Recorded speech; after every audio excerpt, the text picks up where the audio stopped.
4 indices pour évaluer le degré de gravité d'une crise. Chaque année, une centaine de bad buzz éclatent sur les réseaux sociaux.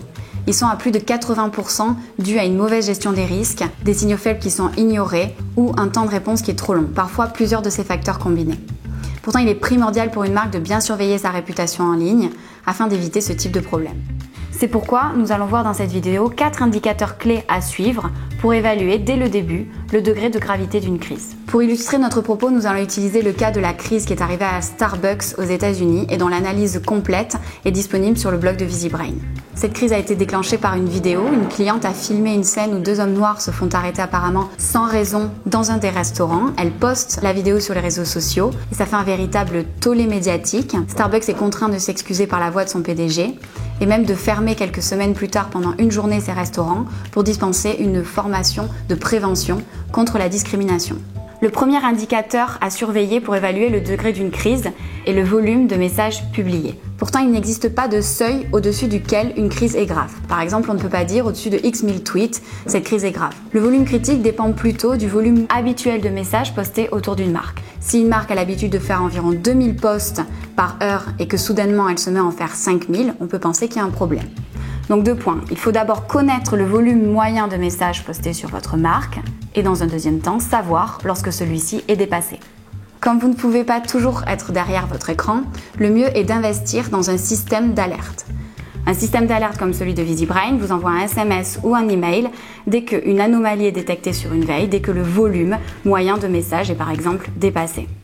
Le volume est donc un indicateur clé et important, mais il n'est pas le seul. En effet, un très gros volume de messages peut ne pas être particulièrement alarmant pour la réputation d'une marque, alors qu'un très faible volume peut l'être. Il faut donc combiner ce critère du volume aux autres critères que nous allons voir. Le deuxième indicateur clé à analyser est le champ lexical utilisé. Dès le début de la crise, il faut analyser la sémantique des premiers messages. On va arriver environ à 4 cas de figure. D'abord, des termes qui mettent directement la puce à l'oreille, comme les termes boycott, scandale, fail. D'autres un petit peu plus timides, comme par exemple #intox ou même #lol, qui peut être à double sens. Il y a ensuite des termes qui sont relatifs à un sujet de société très sensible, comme la religion ou l'égalité homme-femme. Enfin, il y a des termes qui se révèlent à risque en fonction du secteur dans lequel vous travaillez. Par exemple, les mots enfant et travail peuvent inquiéter une marque comme Nike ou H&M. Des mots comme obésité peuvent inquiéter une marque comme McDonald's et pas du tout une autre marque. Enfin, le pire des cas, c'est lorsqu'un hashtag cristallise la protestation et est dédié à une crise, comme par exemple #boycott et le nom d'une marque. Le troisième indicateur clé à analyser pour comprendre le degré de gravité d'une crise sont les personnes impliquées.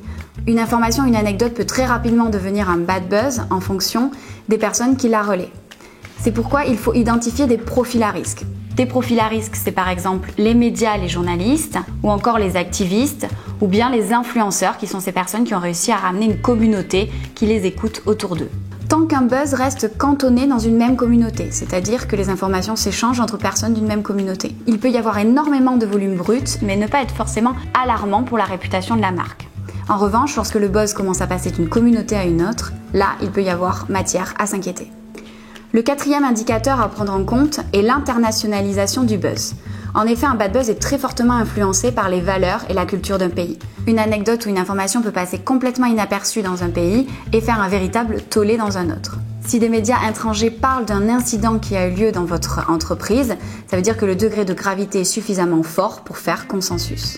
Avec un logiciel de veille sur les réseaux sociaux comme VisiBrain, vous avez la possibilité de voir dès le début du buzz comment se propage l'information de personne en personne, de communauté en communauté ou de pays en pays.